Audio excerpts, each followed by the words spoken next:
உலக பொதுமறையாம் திருக்குறளை தமிழருக்காய் மட்டுமின்றி உலகத்தவர் அனைவருக்காயும் படைத்த திருவள்ளுவர் பெருந்தகையை மனதில் வணங்கி தமிழுக்கும் தமிழ் மண்ணுக்கும் முதல் வணக்கம் சொல்லி உலகத்தின் மூத்த மொழி பேசும் பெருமைக்குரிய தமிழர்களாக நாங்கள் உலகத்திற்கு பெருமையோடு கொடுத்த மிக பெரும் கொடையாக இன்று வரை பார்க்கப்படுகின்ற திருக்குறளின் பெருமைகளை எடுத்துச் சொல்லுகின்ற அடுத்த தலைமுறைக்கு எடுத்துச் செல்லுகின்ற மிக பெரும் மாநாடொன்றில் கலந்து கொள்வதில் பெருமிதம் கொள்கின்றோம். 6வது அனைத்துலக திருக்குறள் மாநாடு கனேடிய தேசத்தில் நடத்தப்படுவது கனேடிய மக்களாக தமிழர்களாக நாம் பெருமை கொள்ளக்கூடிய ஒன்று. திருக்குறளுக்கு உலகளாவிய ஒரு அங்கீகாரத்தை தேடித்தந்து திருக்குறள் இன்று உலகின் பல மொழிகளிலும் மொழிபெயர்க்கப்பட்ட ஒரு படைப்பாக திகழ்வதற்கு அடித்தளமிட்ட பெருந்தகை போப் அவர்கள் பிறந்து வளர்ந்த பூமியில் இருந்து நாங்கள் இந்த மாநாட்டை நடத்துகிறோம் என்பது எங்கள் எல்லோருக்கும் பெருமிதம் தருகின்ற விடயம். அந்த வகையில் இந்த மாநாட்டை மங்கள இசை முழங்க நாங்கள் ஆரம்பிக்கின்றோம். மங்கள இசையில் இணைந்து கொள்கின்றார்கள் ஜெயச்சந்திரன், சோமதேவராம், செல்வன் நிரூபன் நாகேந்திரன், செல்வன் சூரியகுமார் ஜெயராமன், செல்வன் நிர்மலன் நாகேந்திரன் அவர்கள். மங்கள இசையை தொடர்ந்து நாங்கள் நிகழ்ச்சியை அடுத்த வகுப்பிற்கு செல்லலாம். மங்கள இசையை கேட்கிறோம்.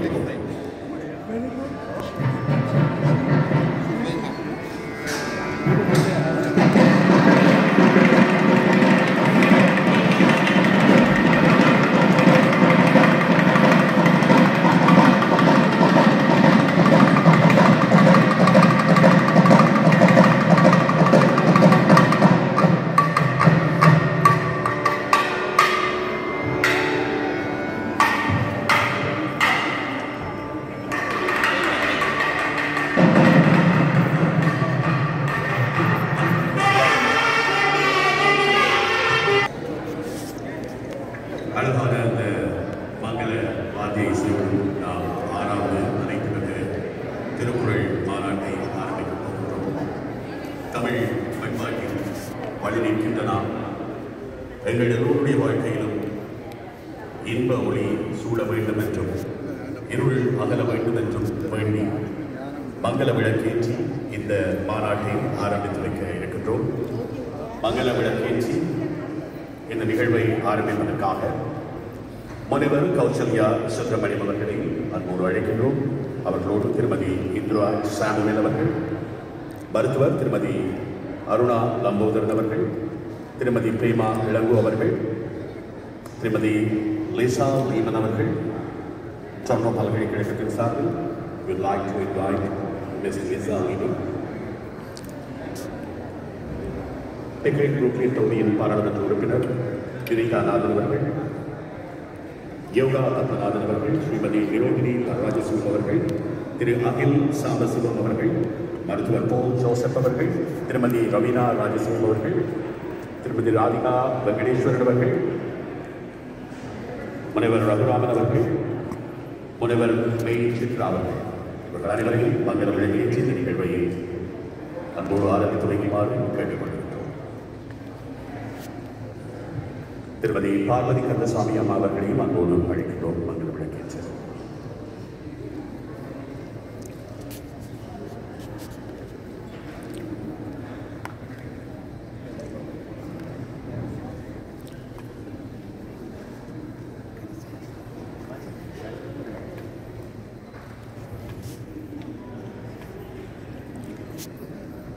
இந்த மங்கள விளக்கேற்றல் என்பது கால ஓட்டத்திற்கு ஏற்ற வகையில் மாறி நிற்கிறது.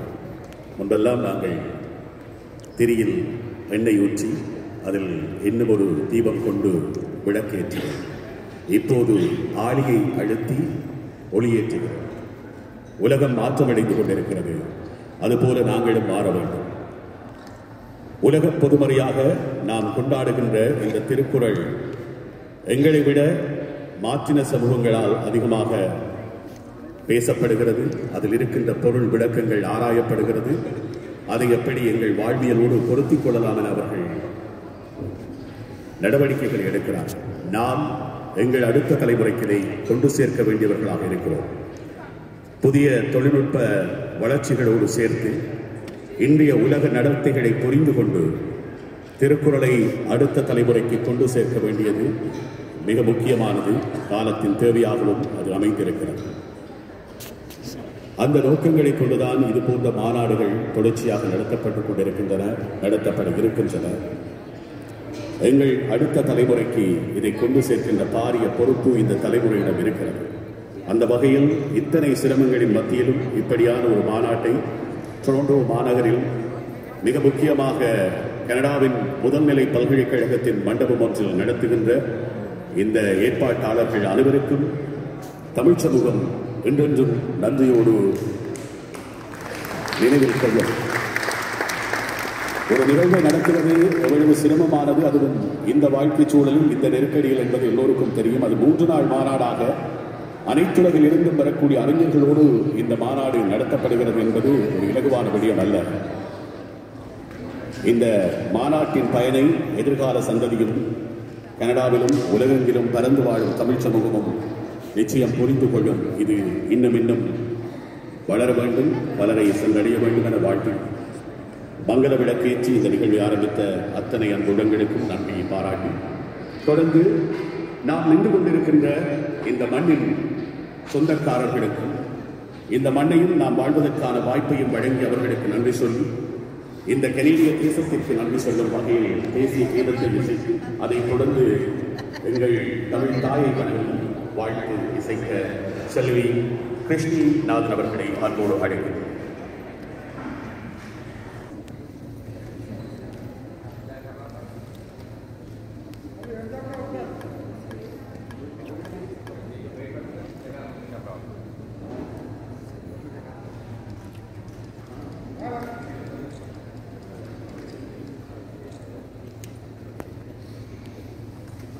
This land on which the University of Toronto operates. This has been the traditional land of the Huron-Wendat, the Seneca, and the Mississaugas of the Credit for thousands of years. And to this day, this meeting place is still the home to many Indigenous people from across Turtle Island. We are grateful to have the opportunity to learn and work on this land.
நன்றி கிருஷ்ணி. அடுத்து ஆகவணக்கத்திற்காகவும் தயவு செய்த அனைவரையும் ஒரு நிமிடம் எழுதி நிற்குமாறு கேட்டுக்கொள்கிறோம். உலகளாவிய ரீதியில் தொடரும் இயற்கை நடத்துங்கள், யுத்தம் முதலிய லட்ச சித்தங்கள் உயிர்களை தியாகம் செய்தவர்களுக்காகவும் தமிழுக்காகவும் தமிழ் மண்ணுக்காகவும் தங்கள் உயிர்களை அர்ப்பணித்தவர்களுக்காகவும் ஒரு நிமிடம் வணக்கம் செலுத்தும்.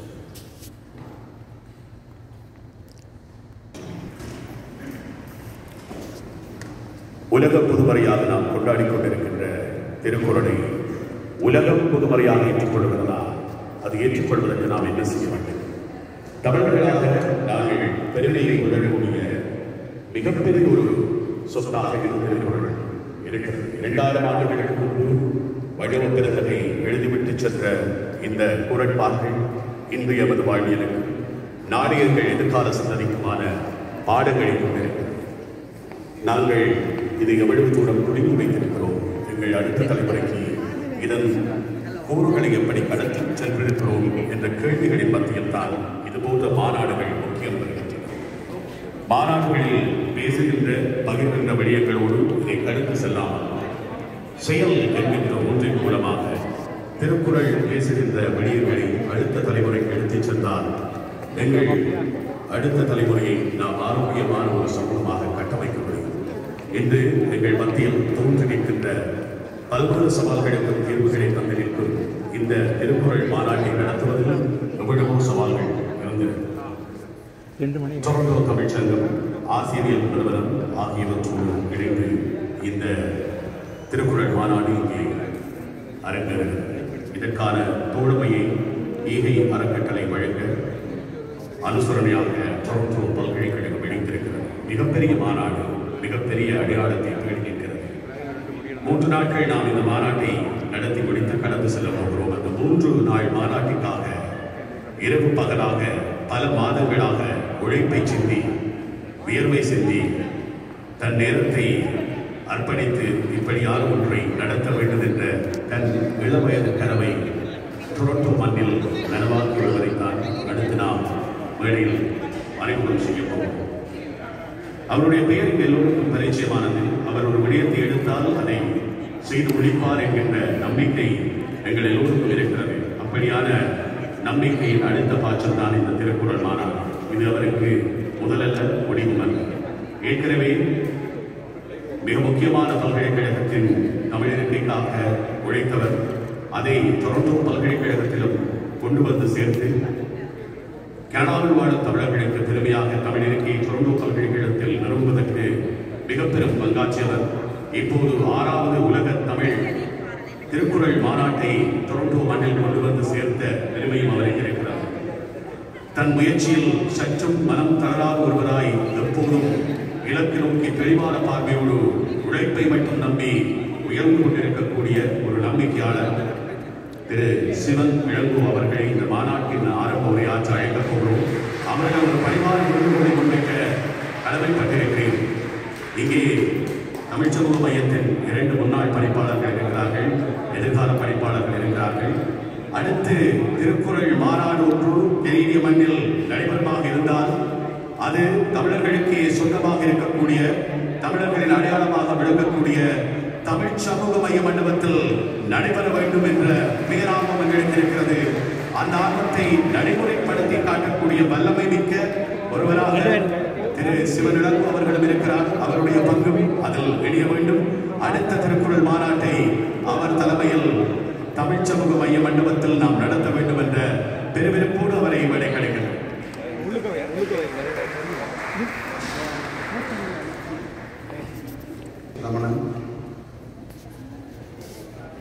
அகர முதல எழுத்தெல்லாம் ஆதி பகவன் முதற்கே உள்ளது. 6வது அனைத்துலக திருக்குறள் மாநாட்டில் பங்கு கொண்டுள்ள அனைவருக்கும் எனது அன்பான நன்றி வணக்கம். என்னை நன்றாக இறைவன் படைத்தனன், தன்னை நன்றாக தமிழ் செய்யுமாறு என்ற திருமூலரின் கூற்றுடன் தனிநாயக மணிகள் தனது உரையை ஆரம்பிப்பது வழக்கம் என அறிகிறேன். தனது பிறப்பு தமிழுக்கு தொண்டு செய்வதற்காகவே என்று உணர்ந்தவர் தனிநாயக மணி. அதே போல தமிழ் அறிஞர்கள், ஆர்வலர்கள், ஆசிரியர்கள் தமிழுக்கு தமிழுக்கு தொண்டாற்றி வருகிறார்கள். இவர்களது தமிழ் சேவை அளப்பரிய. இவ்வாறான தமிழ் தொண்டு செய்பவர்களுக்கான நிகழ்ச்சிகள், மகாநாடுகள், கருத்தரங்குகள் என்பவற்றை ஒழுங்கு செய்வதும் அவர்களுக்கான தளங்களை அமைப்பதும் தமிழுக்கு ஆற்றிய தொண்டாக அமைந்தன. தொட்டால் கைமணக்கும், படித்தால் கண்மணக்கும், கேட்டால் செவி மணக்கும், சொன்னால் வாய் மணக்கும், எண்ணினால் இதயம் மணக்கும் என கருதப்படுகின்ற உலக பொதுமறையான திருக்குறளுக்கு மாநாடு நடத்த வேண்டும் என்பது நீண்ட காலம். கடந்த ஆண்டு சிகாகோ மாணவர்கள் அனைத்துலக திருக்குறள் மாநாடு நடைபெறுவதற்கான முயற்சிகள் எடுக்கப்பட்ட போது இந்த மாநாட்டை கனடாவில் நடத்த வேண்டும் என்ற ஆவல் எனக்கு நேரிட்டது. இவ்வேளையில் திரு குமார் புனிதவன் அவர்கள் கடந்த 5 அனைத்துலக திருக்குறள் மாநாட்டை முன்னெடுத்த ஆசியவியல் நிறுவனத்தின் இயக்குனர் கலாநிதி ஜோன் சாமுவல் அவர்களை எனக்கு அறிமுகம் செய்தனர். அதைத் தொடர்ந்து டொரண்டோவில் இந்த மாநாட்டை நடத்துவதற்கான முயற்சியை ஆரம்பித்தோம். மேலும் டொரண்டோ பல்கலைக்கழகத்துடன் தொடர்பு கொண்டு அவர்களது ஆதரவையும் பெற்றுக்கொண்டோம். அதைத் தொடர்ந்து எங்கள் அன்புக்கும் மதிப்புகளுடைய வைத்திய கலாநிதி ராமநாதன் நம்போதரனோடு தொடர்பு கொண்டு டொரண்டோ தமிழ்ச்சங்கத்தின் ஊழல் மாநாட்டை நடத்த தீர்மானித்தோம். டொரண்டோ தமிழ்ச்சங்க நிர்வாகிகளும் இம்மாநாட்டை நடத்துவதற்கு முழுமனதுடன் முன்வந்தனர். கடந்த 7 மாதமாக பேராசிரியர் கலாநிதி நாகராஜ ஐயர் சுப்பிரமணியன், வைத்திய கலாநிதி ராமநாதன் நம்போதரன், கலாநிதி ஜோன் சாமுவேல் அவர்களுடன் இணைந்து இந்த மாநாடு சிறப்பாக நடைபெறுவதற்கான முயற்சிகளை எடுத்துள்ளது. மேலும் ஈகை நிறுவனத்தை ஒரு தோழமை அமைப்பாக இணைத்துக் கொண்டோம். அந்த வகையில் டொரண்டோ தமிழ்ச்சங்கம், ஆசியவியல் நிறுவனம், ஈகை நிறுவனம், டொரண்டோ பல்கலைக்கழகம் ஆகியவற்றிற்கும் அவற்றின் நிர்வாகிகளுக்கும் எனது மனமார்ந்த நன்றியை தெரிவித்துக் கொள்கிறேன். இந்த மாநாடு சிறப்பாக நடைபெற பல வழிகளில் பலரும் ஆதரவளித்துள்ளார்கள். அவர்கள் அனைவருக்கும் எனது மனமார்ந்த நன்றி. இத்தகைய மாநாட்டை ஒழுங்கு செய்து வழி நடத்தும் அளவுக்கு என்னை உருவாக்கிய எனது பெற்றோர்கள், ஆசிரியர்கள், கற்பித்த கல்வி நிறுவனங்கள்,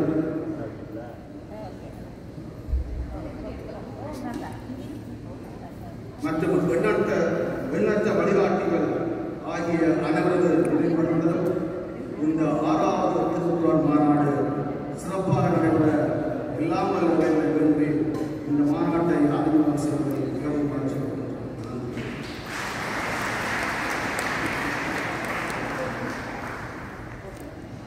நன்றி அவர்களே. இந்த மாநாடு வெற்றி பெற வேண்டும். அதுவரை உங்களுக்கு உறக்கவில்லை இல்லை. ஆனாலும் இத்தோடு இது முடித்துவிடப் போவதற்கு இந்த மாநாட்டில் நீட்சியாகிறார்கள் நடவடிக்கைகள் செய்யப்படுகிறார்கள். அதிகளவு தமிழர்கள் புலம்பெயர் வாழ்கிற தேசங்களில் இந்த மாநாடு நடத்தப்பட்டது. மாநாட்டை நடத்தி முடித்துவிட்டு நாம் கடந்து செல்வதற்காக அந்த மாநாட்டில் எடுக்கப்படக்கூடிய தீர்மானங்களும் முடிவுகளும் எப்படி நடைமுறைப்படுத்தப்பட போகிறது அதற்கான உரிமை நாம் வழங்க வேண்டும். அதுதான் முக்கியமானது. அடுத்து இங்கே வாழ்த்துறை வழங்கப் போகிறவர்களை தயவு செய்து வழிக்கு இருக்கக்கூடிய இந்த இருக்கைகளில் வந்து அமர்வாறு தாழ்வு கேட்கப்படும் குடும்பம் இவர்களை அழைக்கின்ற புதவர்கள் வந்து இருந்து கொள்ளலாம். அதன் பின்னர் அவர்களாக வேலைக்கு வந்து அவருடைய வாழ்த்துறை வழங்கலாம் என்பதை தெளிவுபடுத்திக் கொள்வது வகையில் வாழ்த்துறை வழங்கப் போகின்ற டொரண்டோ பல்கலைக்கழகத்தின் சார்பில் இங்கே இருக்கக்கூடிய எக்ஸிகியூட்டிவ் டைரக்டர் மிஸ்டர் லீசா அலைமன் அவர்களை நாங்கள் அழைக்கிறோம். அதனைத் தொடர்ந்து தமிழ் இருக்கைக்காக முதல் கடமை தமிழர்களுடைய பெருமைக்குரிய அடையாளமாக உருவாக்கின்ற தமிழ் இருக்கையின் பேராசிரியராக இருக்கக்கூடிய மருத்துவத்துறை பேராசிரியர் சித்தார்த்தன் அவர்களை அழைக்கின்றோம். முனைவர் வடிவேலு சாந்தகுமார் ஈகை அறக்கட்டளை சார்பில் அவரை அழைக்கின்றோம். திரு சுப்பிரமணியம் ராசரத்னம் அவர்களை அழைக்கின்றோம். முனைவர் செல்வநாயகி ஸ்ரீதாஸ் அவர்கள், பேராசிரியர் இளையதம்பி பாலசுந்தரம் அவர்கள், முனைவர் பிரண்டா பெக் அவர்கள், திரு ராஜன் பிலிப்ஸ் அவர்கள், திரு டெனிசன் ஜெயசூரி அவர்கள், திரு கந்தையா ராஜ மனோகரன் அவர்கள், மருத்துவர் விஜய் ஜானகிராமன் அவர்கள், பேராசிரியர் பர்வீன் சுல்தான் அவர்கள், கலாநிதி ஆரோக்கியன் அவர்கள், முனைவர் ராஜேந்திரன் கோவேந்தர் அவர்கள், திரு குமார் புனிதவேல் அவர்கள்,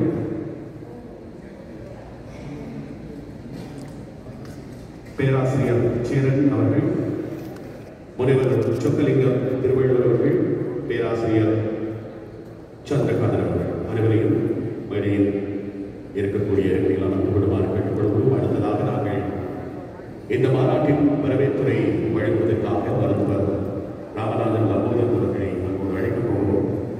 இவர் ஒரு மருத்துவராக தெரிந்தால் ஒரு ஆன்மீகவாதி, தமிழ் மீது காதல் கொண்டு வருவதாக எங்கள் அடுத்த தலைமுறைக்கு நல்ல அறத்தை போதிக்க வேண்டும் என்பதற்காக தன் குடும்பத்திலிருந்து அதற்கான முதலடியை எடுத்து வைத்து தன் குழந்தைகள் மூலமாக அடுத்த தலைமுறைக்கு தமிழையும் ஆன்மீகத்தையும் சொல்லிக் கொடுக்கின்ற ஒரு பெரும்பணியை செய்து கொண்டிருக்கக்கூடிய இப்படியானவர்கள் எல்லாம் இந்த வகையில் நாங்கள் எங்கள் மத்தியில் பார்க்கப்படுகிறது. இந்த வகையில் திரு மருத்துவத்துறை மருத்துவர் ராமநாதன் லம்போதன் அவர்களை வரவேற்புரையாற்ற போகிறேன்.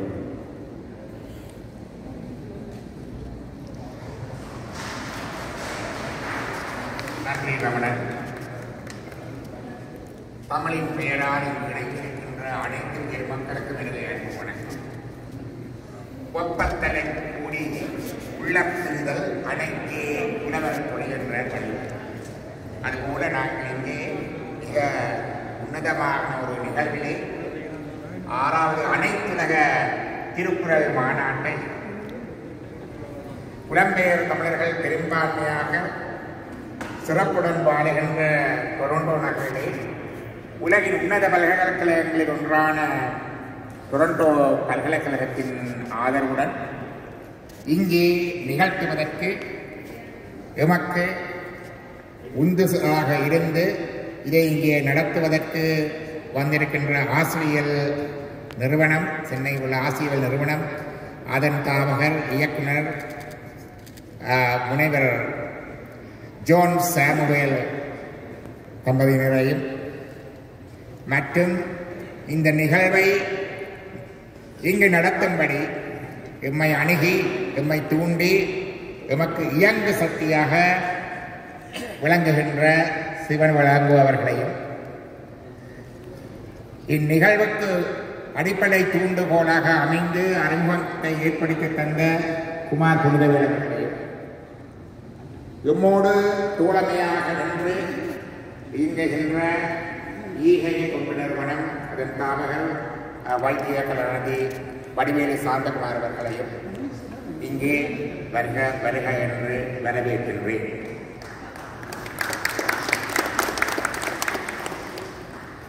இதைவிட இந்நிகழ்வு இங்கே சிறப்பாக அரங்கேறுவதற்கு முன்பு உழைத்த பல்வேறு தமிழ் நிறுவனங்கள், சமூக நிறுவனங்கள், சமூக ஆர்வலர்கள், தொண்டர்கள் மற்றும் இந்த நிகழ்வு நடைபெறக்கூடிய நிதி அனுசரணையை வழங்கிய வர்த்தகர்கள், புரவலர்கள், நன்கொடையாளர்கள், இதற்கு ஆதரவு வழங்கி இதற்கு தொழில்நுட்ப உதவிகளை செய்ய கொண்டிருக்கிற தொழில்நுட்பவியலாளர்கள், இதை மக்களிடையே அங்கிருந்து இன்று வரை முன்னெடுத்து சென்று கொடுக்கின்ற ஊடகவியலாளர்கள், புகைப்படக் கலைஞர்கள் அனைவரையும் வருக வருக என்று கடன் கூட்டி வரவேற்று இந்நிகழ்வு சிறப்பாக இன்னும் 2 நாட்கள் இங்கே நடந்து வரலாற்று ஒரு மாபெரும் நிகழ்வாக இந்த 6வது திருக்குறள் மாநாடு அமையப் போகின்றது. அதில் நாமும் ஒரு வரலாற்றில் ஒரு சிறு பங்களிப்பு செய்து இதில் இணைந்து கொண்டிருக்கிறோம் என்ற பெருமிதத்தை உங்களுடன் மகிழ்ந்து கொண்டு விடவருகின்றேன்.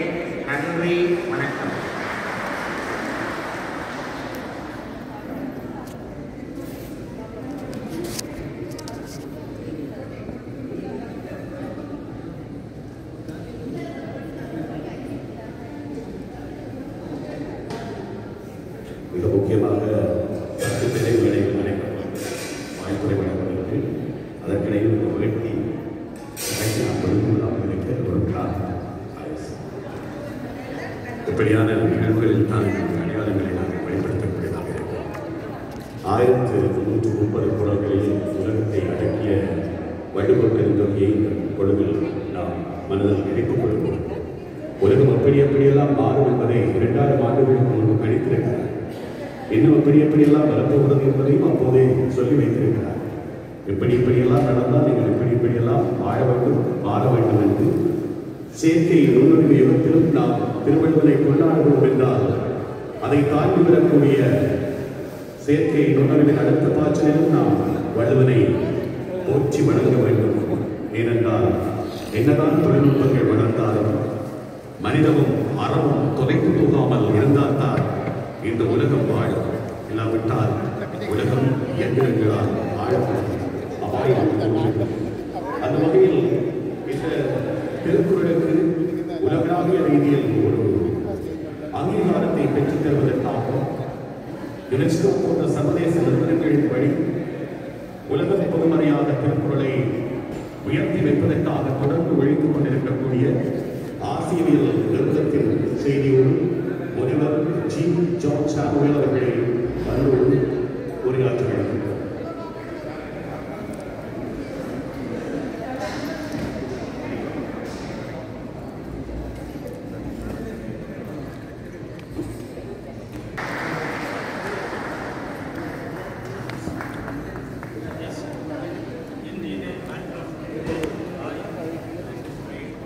For me to stand before you today and share the scope and objectives of the Tirupur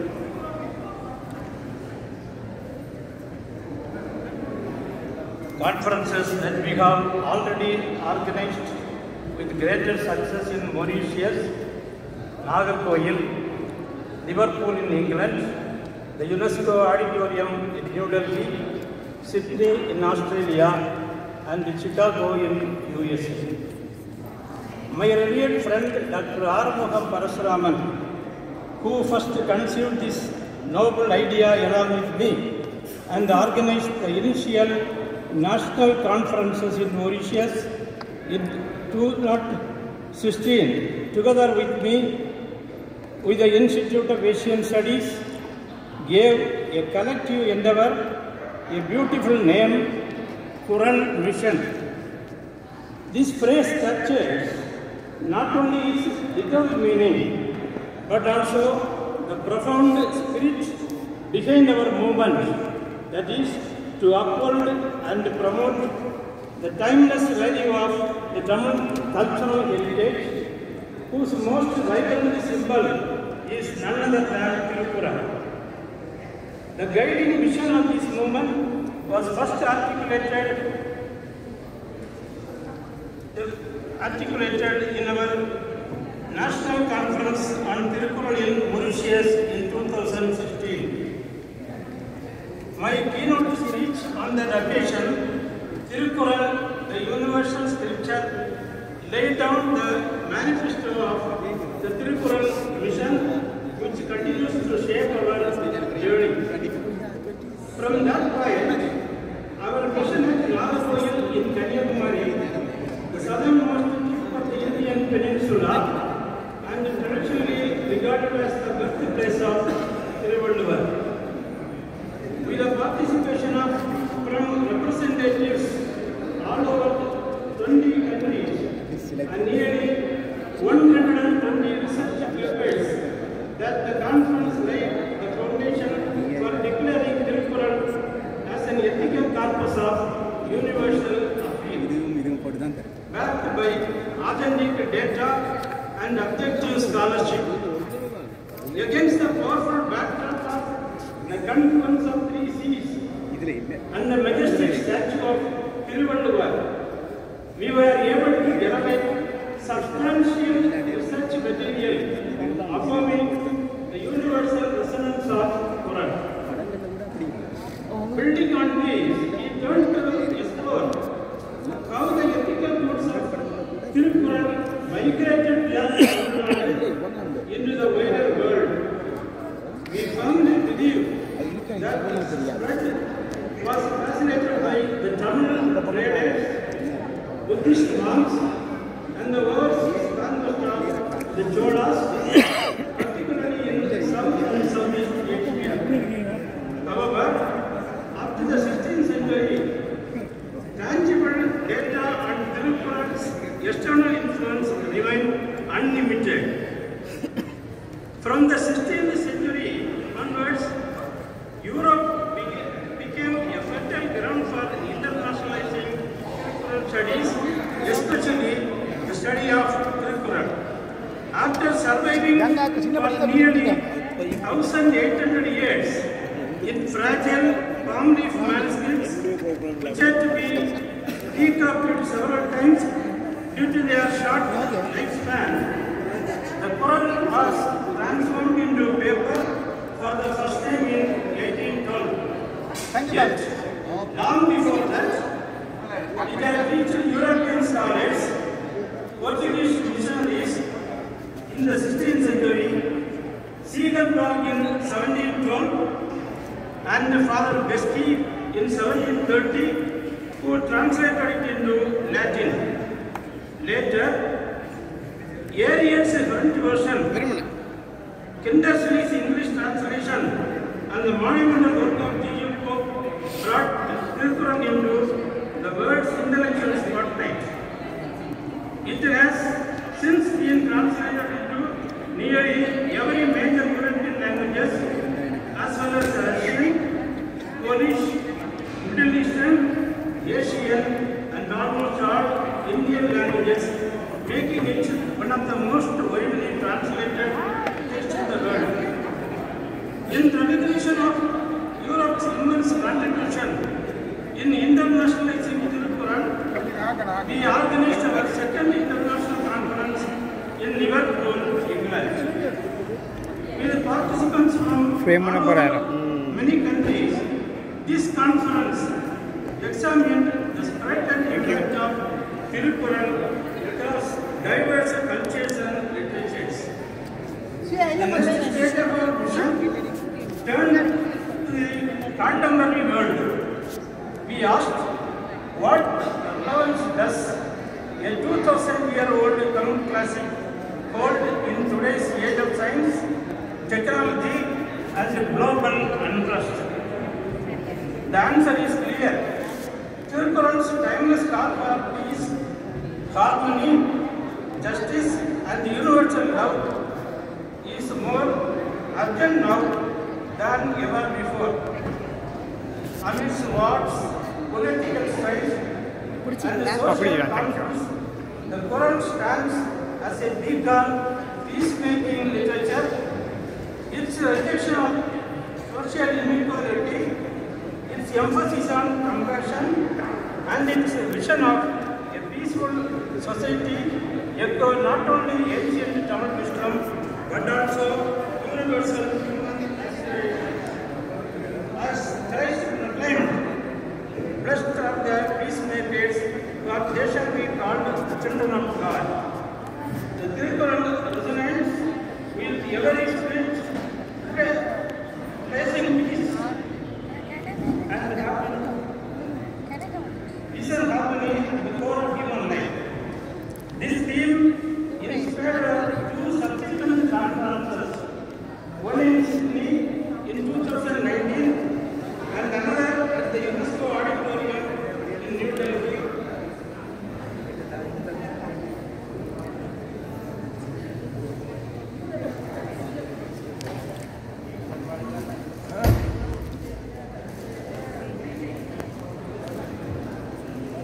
This theme, now with the background, we organized in Chicago for the 5th International Conference on Tirukural. The focus of this gathering was a systematic comparative study of the ethical codes of Tirukural with those of other world literature. The United States, with its many universities devoted to classical and cultural studies, provides the perfect setting for such an intellectual exchange. This conference, along with the release of The new volume, Tirukkural and the World Ethics by the distinguished scholar Dr. Francis S. Muthu served as a milestone in advancing this dialogue. Now, we are here to delve deeply into the second part of the Tirukkural text that deals with the theme of good governance. The author of Tirukkural composed the 700 couplets in the second book, mainly from the data available in Sangam literature and a number of other sources. With the exception of few, most of the Sangam kings are quoted as good warriors without good moral values and character. The court of the kings or chieftains are noted for their royal banquets with luxury. But in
that the training program should be an integral part of a major project of program management.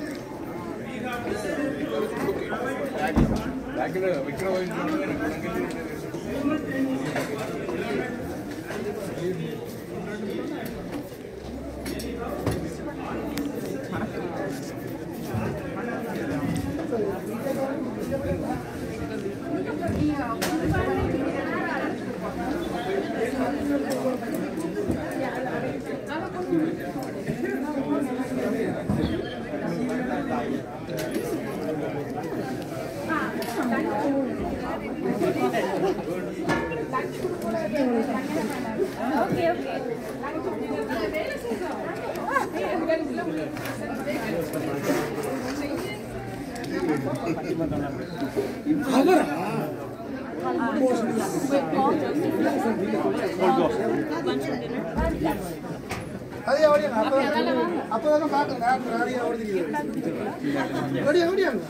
Sorry.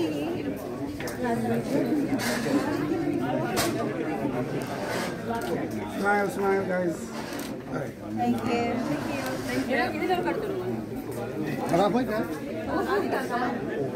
Thank you.